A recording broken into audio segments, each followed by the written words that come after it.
E esse vai ser o review do episódio 38 de Jujutsu Kaisen, ou 14 da segunda temporada. É jogo rápido hoje, que são só 2 lutas, né? Vambora. O episódio começa com o restante da luta da Mei Mei, né? O Juan achou que iam cortar, mas não cortaram não. Terminou que adicionaram uma cena até, ficou bem mais completo que no mangá. E primeiro, vamos lá. Primeiro que, pelo que a Mei Mei deduz, né? As maldições de doença, elas têm como objetivo infectar os alvos, né? Com as doenças delas. Ela fala como se tivesse outros, tá? E provavelmente deve ter mesmo. Mas deve ser mais antigo, sei lá. Será que deve ter o do Covid? A expansão de domínio, né, desse aqui tem como acerto garantido um caixão e uma pedra, né? Se ficar preso por 3 segundos, o alvo é infectado. Isso é a dedução dela, né? E isso se sobreviver à pedrada, porque a Mei Mei ela se machuca um pouco com a pedrada, né? Se machuca um pouco o braço. Segundo, esse acerto garantido, ele só pode mirar em um alvo. E é sempre no alvo com maior liberação de energia amaldiçoada. A cena extra, né, é que é um corvo a mais que fica preso no domínio. A Mei Mei usa esse corvo para testar a teoria de que ele mira automático, né, na maior liberação de energia amaldiçoada. No mangá é um corvo só, que ela usa como projétil no final. Vamos lá. Terceiro, a função do Yui em combate, né, é combater as expansões de domínio. Ele usa um código, né, de morrer por ela para iniciar a estratégia. A Mei Mei diminui a energia amaldiçoada dela e o Yui libera dele ao máximo, né, para ele virar o alvo do acerto garantido. Depois que ele é atingido, ele ativa o domínio simples, né, do novo estilo das sombras para tancar o acerto garantido. E nesse momento a Mei Mei finaliza o inimigo. Em quarto, ela utiliza a técnica mais poderosa dela, né, que aparentemente de todos os outros feiticeiros também. A técnica mais poderosa, mais forte aí, acho que é abaixo do roxo, né. Que é o Bird Strike, Ela entra na mente de um corvo, tipo, ela troca a pele, né? E ela faz o corvo fazer um pacto de ligação apostando a própria vida, né? Para ganhar energia amaldiçoada. Isso aqui é a prova de que os animais também têm energia amaldiçoada. Ou será que ela tem que impregnar a energia amaldiçoada dela no corvo antes? E eles vão gerando energia amaldiçoada. Ela tem uma criação de corvo, né? E aí quando esse corvo faz o pacto com a própria vida, ele ganha super energia amaldiçoada e ela tira esse corvo como um projétil no inimigo, né? Um ataque poderoso o suficiente para matar uma maldição de grau especial, com um ataque só, com um corvo só. A maldição de grau especial, hein? Ela explica aqui, né, que tem esse tipo de pacto, que esse tipo de pacto é o modo mais fácil de ficar mais super poderoso. Mas tem que pagar, né? Tem que pagar com a vida. O corvo, no mangá, o corvo não se machuca. Ele não se machuca quando ele vira o projétil. Ele morre de ataque cardíaco depois. Por causa depois que ele ganha o poder supremo. Ele morre de ataque cardíaco, ele não se machuca. Aqui eles morrem no processo, né? Como projétil. Eu achei, né, que o efeito de domínio simples aí seria mais diferenciado, né? Que foi só uma luzinha. Só avisaram, né, que o moleque tá usando o domínio simples aí, que eu acho, mas é possível que seja um estilo diferente, né, de uso do domínio simples. O que tem o território no chão e a postura de sacar a espada, né, deve ser o mais comum, porque é o que a Miwa usou, é o que o Gojo vai usar depois, né. Talvez esse seja o melhor, porque é o que o Gojo e a Yuki vão usar, é o que o Todo usou também, que ele aprendeu com a Yuki, né. E aí, depois que eles saem do domínio, né, o falso Geto tá lá na espera. E a Mei Mei já prepara uma porrada de corvos com o pacto já ativo, né, para jogar nele, né. E aí, ele tá com um peixe dragão na espera. É um peixe dragão. Será que esse peixe dragão tancou todos os corvos? Ou ele dá um jeito de redirecionar os ataques, ele teleporta os corvos para longe? Será que ele tancou todos os corvos, né? Isso talvez mostre aí um pouquinho, já que nessa luta teve uma cena a mais, né? E eu acho que eles preferiram mostrar um corvo sendo dilacerado do que um corvo morrendo de ataque cardíaco. Era pro corvo morrer de ataque cardíaco, né? Mas ele talvez mostre o resultado dessa luta aí dela com o falso Geto. Eu queria ver o que o peixe dragão faz, porque ele não aparece depois. Seria maneiro. Mas vamos lá. E aí tem a abertura, e depois da abertura começa a parte principal do episódio, né? Que é na estação de Shibuya. O Naobito Zenin, ele comenta com o Nanami sobre o Gojo ter sido selado, né? E que a Maki deveria ir embora. O Nanami comenta também que o Gojo ter sido selado deve ter sido algum tipo de truque, alguma coisa do tipo, né? Eu não sei se ele falou do Geto ser falso. Ele usa o termo misemono em japonês, mas eu não entendo o japonês direito. Eu entendo muito pouco, na verdade. Eu conheço algumas palavras, mas ele usa o termo misemono. E se eu não me engano, esse termo é só para indivíduos? Eu não acho que esse termo é usado para situações. Eu acho que é só para indivíduos. Então eu acho que ele está se referindo ao Geto ser falso. Ou ser uma tramóia do Geto. Ele fala que o Geto está envolvido, né? Então deve ter sido um truque, deve ter sido uma tramóia. Ele também concorda, né, que a Maki deveria ir embora, né? Mas ela é teimosa. Ela é teimosa. E aí eles encontram o Dagon. Eles ficam com o pé atrás no começo, né? Porque o bicho é esquisitaço, bem mais esquisito que os outros. E aí ele já vem o Dagon virando um frame de animação, né? E é por causa da técnica do Naobito. Ele fala que eles são lentos demais, né, o Naobito, e ele manda um socão no Dagon, que quebra o vidro, né? E o Dagon meio que vira uma lente, parece uma lentezinha. E os impactos desse episódio são muito bons, ou são os efeitos de impacto que são muito bons. Eles não economizaram aqui não, dá pra gente sentir o impacto, não é que nem aquela série o Clone Wars, essa série Clone Wars, o Rebels, né? Rebels, aquela da Star Wars, essas novas da Disney, que parece que os personagens não têm peso. Os impactos são fraquíssimos, é uma bosta. Nessa aqui eles não economizaram no impacto não, dá pra gente sentir os golpes. Depois disso, o Dagon vomita, né, dezenas de esqueletos. Aparentemente ele estava com cólica, será? Já que ele é tipo um bebê, né? Ele estava com cólica, ele comeu demais. Esses são os humanos transfigurados que ele estava guardando pro Marrito. Será que ele acabou engolindo e digerindo os caras? Eu não sei, né? Parece que eu tive a impressão de que ele estava com cólica, que ele era meio com essa de bebê. Mas o bicho é bizarríssimo. Aí ele se lembra, né, que a Hanami morreu e a raiva faz com que ele acumule energia amaldiçoada o suficiente para ele alcançar a próxima metamorfose, né? Que ele era só um feto amaldiçoado. Isso aí é referência ao Dagon Lovecraft, né? A maldição do mar. Não é o Dagon bíblico. Porque o Dagon bíblico ele é fenita, né? É dos povos fenícios. Esse é o Dagon Lovecraft, 100%. E é a maldição do mar, né? Tomar essa forma do Lovecraft é bem foda. É a talassofobia da galera, né? Talassofobia que chama, que é o medo do oceano. Formou esse bicho aí. E aí ele consegue criar água a partir de energia amaldiçoada, né? Ele consegue criar água. Ele manda um Suiton sinistro, cara, nível do segundo Hokage, né? Segundo Hokage. E aí ele manda, e aí o Naobito se defende congelando os frames da água. É bem interessante aí como ele se defende da água. E ele começa a reclamar, né, das resoluções modernas, né? 4K é uma merda, que fica com um efeito de novela, 60 FPS por segundo uma bosta, ele achou uma merda. E aí ele ofende o Dagon, né, com a insensibilidade dele de não respeitar os nomes das maldições. E aí maldição é maldição, e a galera pula pra cima dele. Tem um frame aqui que a Maki ganhou uns 15 kg aí, ó. Tá, ó o frame. Ela ficou cheinha, pareceu mais cheinha. E ela tá com uma pochete, com o dinheiro, tá com o dinheiro dentro da bolsa, embaixo da barriga. E aí o Nanami acerta, né? Acerta, mas ele sente que a durabilidade do bicho é muito alta. Ele fala que o bicho tem um HP infinito, aparentemente. Tem um close foda do Nanami aí, ó. Isso é um close bem. Os cara curtiram desenhar o Nanami de perto. Estão aproveitando, já que a gente vai perder o Nanami, né? E nisso, o Dagon ele levanta, né? E ele começa a usar um Suiton de escudo. Parece um fluxo de água, tipo um bagulho girando ao redor dele, orbitando ele. E aí ele tem a experiência do velho, né? Primeiro, o velho deduz que o Dagon ele consegue se defender e usar ataque de larga escala ao mesmo tempo.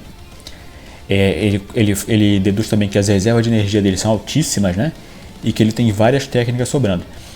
Terminou que não tinha tanta técnica sobrando, né? Porque na expansão de domínio ele vai usar uma técnica só. A partir daí ele vai usar uma técnica só com o nome, né? Mas a conclusão do Naobito é bater no bicho sem dar margem para ele se defender. Eu achei que eles usariam os efeitos mais maneiros aqui para a técnica do Naobito, né? Eu preferia que fosse em câmera lenta em vez dessas telinhas. Mas a técnica dele é de lente, é de projeção de lente, não é de super velocidade de fato. Eu preferia ver por fora, a super velocidade por fora, do que ver ele se movendo lentamente. Acho que seria mais maneiro.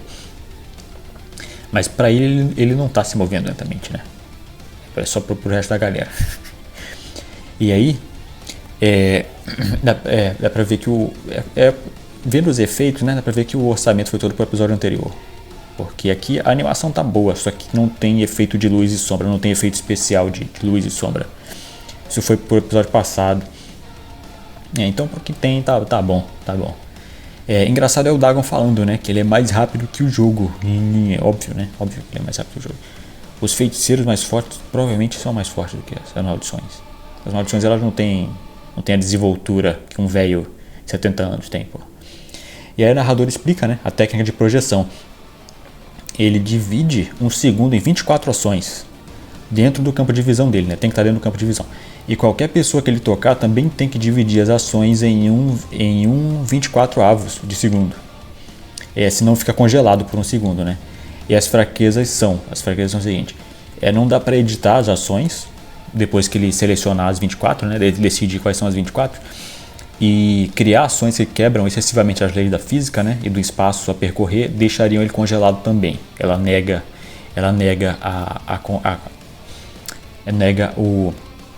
a sequência, né, de ações.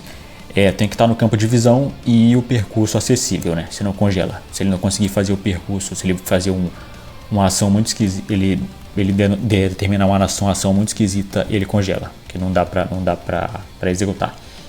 E aí nessa porradaria, né, ele consegue destruir os dedos do Dagon, mas ele consegue usar a expansão de domínio mesmo assim. Era na barriga aparentemente. Deu para fazer mesmo com o sangue ali. Aquela praia que as maldições usavam, né, era a expansão de domínio do Dagon. O horizonte do Skanda cativante. Né, que o Skanda aí é um termo budista, se não me engano, são as cinco virtudes dos humanos, alguma coisa assim, o Skanda, alguma coisa assim. É um negócio que tem a ver com a paz, né? Com um negócio assim, alguma coisa assim. E o acerto garantido desse domínio, né, são os Shikigamis que são criados quando fazem contato, né? Então não tem como se desviar deles, porque eles não são projéteis, de fato. A solução normal seria atacar no momento em que você sentiu o contato, né? Mas você ainda sente um pouco o contato, mas toma um pouco de dano. Mas o Naobito é diferenciado. Ele usa a arte secreta, emoção das pétalas decadentes. Ele forma espinho de energia, né, para estender o ponto de contato para longe do corpo dele, e ele contra-ataca imediatamente. É como se ele deixasse um fio solto, um fio desencapado ali. Basicamente, vários fios desencapados. Que na hora que o bicho faz contato com as pétalas decadentes, eles tomam choque. É impressionante. E isso é uma técnica das 3 famílias, hein? Das 3 famílias. Provavelmente deve ter tido casamento, né, entre as 3 famílias. Eu acho que sim. Deve ser tudo parentes, porra. E aí, deixa eu checar aqui no meu sumário direitinho. Ponto de contato. E aí, nisso, né, o Dagon ele se prepara para usar uma técnica nova. Foi a única técnica que ele usou. O Naobito, ele deduziu que ele tinha um monte de técnica, ele só usou essa, né, que é o enxame da morte, que são vários Shikigamis mais poderosos, né? Ele divide o poder do Shikigami, que ele vai mandar de 100%, ele vai mandar 70% pro Naobito e 30% pro Nanami. A Maki ele trata como bucha, né? E aí, quando ela sobrevive, né, ele dá um chutão nela. Quando ela sobrevive sem ser atacada pelos Shikigamis, pelo enxame da morte, né? O enxame da morte, eles são Shikigamis maiores, eles são gigantes. Os Shikigamis normais continuam atacando a Maki. E aí, quando ela sobrevive, né, ele se prepara para usar o enxame nela também. E aí é que o menino Megumi invade o domínio do Dagon. Ele invade com o próprio domínio dele. Apesar da gente não conseguir, apesar dele ele não estar em condição de usar nenhum do Shikigami ali dentro, né? Seria maneiro se ele tivesse usado. Usar um combo de Shikigamis das 10 sombras contra o enxame da morte. Seria irado, né? Seria irado. Mas o menino Megumi tá com muita dificuldade ali. E aí ele traz um presente para Maki, pelas sombras, né? Ele manda a Playful Cloud, que era a barra tripla que era do Toji. Essa arma ela aumenta o poder baseado na força física do usuário, né? Então era perfeita para o Toji. Ela tem um efeito, ela não tem uma técnica inata, ela não tem uma técnica imbuída nela. Ela tem um efeito só, né? Quanto mais força física, mais poderosa ela fica. E aí, com isso a Maki consegue acertar, né? Ela acerta 2 ataques cheios no Dagon, manda ele pra longe, o impacto é bonito, o som é bonito, né? Tá de 10-0 aí no Clone Wars, qual foi a última acho que foi o Rebels, né? Foi o Rebels do Star Wars. É a série que os personagens andam como se fosse aqueles bonequinhos de marionete, que é parece uma cruzeta com as linhazinhas, eles andam sem peso, é uma bosta. E aí, deixa eu ver aqui, e aí, né, nisso, o Megumi ele começa a implantar o domínio dele na barreira, que deixa os dois no impasse aí. Isso, aparentemente o Megumi estava tentando implantar um acerto garantido, porque ele bloqueia o acerto garantido do Dagon quando ele está nesse impasse, né, eles estão nesse impasse. E aí o Dagon vira para ele precisa destruir o domínio do Megumi, né, pro enxame dele, para ele poder voltar a usar o enxame da morte de novo. E aí nisso, ele manda dois peixes gigantes, né, pra cima do Megumi, e o Nanami aparece para proteger o Megumi. E o Naobito volta para lutar contra o Dagon, né, junto com a Maki. O resultado de 1 minuto aí do enxame da morte, eles tancando, né, foi um olho do Nanami. O Nanami tomou só 30%, né, e o Naobito, que ele perdeu um braço. O Naobito tomou 70% do poder do oceano, né. E nisso, o Megumi ele revela o plano dele, né? Ele revela o plano dele para invadir o domínio aí. O plano dele era abrir um buraco na barreira e fugir em vez de lutar, né? Já que eles estão contando que o Dagon não vai conseguir expandir o domínio dele de novo em seguida, porque tem aquele atraso, né? E aí eles conseguirem quebrar ele na porrada do lado de fora. Eu não acho que isso funcionaria, porque o próprio Naobito falou, né, que as reservas de energia amaldiçoada do Dagon são gigantescas. Eu acho que ele era o mais forte nesse ponto, antes da evolução do Mahito. Eu acho que se pá, sempre foi o que teve mais energia amaldiçoada, né? Os caras usavam ele como caixa, como sacola. E a durabilidade dele também é gigantesca, né? Então eu acho que ele conseguiria sim expandir o domínio de novo. Eu acho que isso não funcionaria não.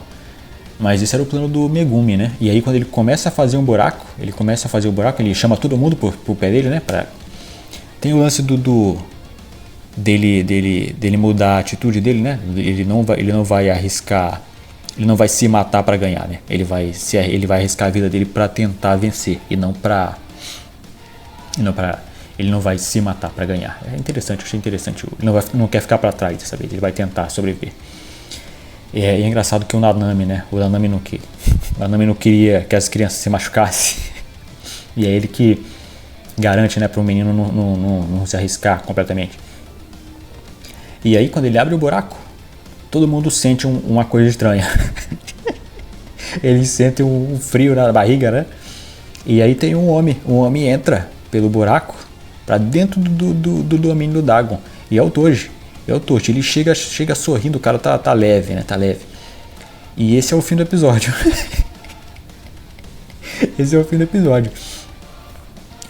Esse final, eu achei foda. Poderia ter uns efeitos melhores, mas pagando pelo episódio passado com esse aqui, tá ótimo. Esse foi um episódio carregado, hein? Bastante carregado. Teve bastante lore novo, tem bastante lore novo aí. Pro pessoal que joga RPG, né, Jujutsu, isso vai ser um prato cheio, principalmente para quem tá acompanhando sem ler o mangá. Isso é um prato cheio, né? Assistindo passou rápido, agora escrevendo o sumário, esse episódio foi bem carregado, tinha bastante coisa. Mas eu curti, né? Tem a cena pós-crédito do pessoal falando confirmando que o Gojo é filho único, né, galera? Confirmando. Eu sempre queria que tivesse uma irmã do Gojo e tudo mais. Aparentemente ele é filho único, né? Pô. Mas eu curti. Eu usaria. Eles usaram uma animação mais barata, né? Mas eu curti. Eu achei bastante. Eu gostei bastante. Funcionou pra mim. Eu dou uns 6 pela animação e uns 10 pelo lore, tá? Se for pra jogar pelo conteúdo do episódio, eu dou 10 fácil pelo lore. Teve bastante coisa. Vocês curtiram a animação do jeito que tava? Ou vocês avaliariam pelo lore? Vocês faziam uma vista grossa ali pela animação, só por causa do lore? O que vocês acham aí? Qual a nota que vocês dão pra esse episódio? Eu curti. Eu fico por aqui. E esse é o review. Até amanhã, galera. Até amanhã, que amanhã tem um vídeo especial. Até mais. Tchau, galera.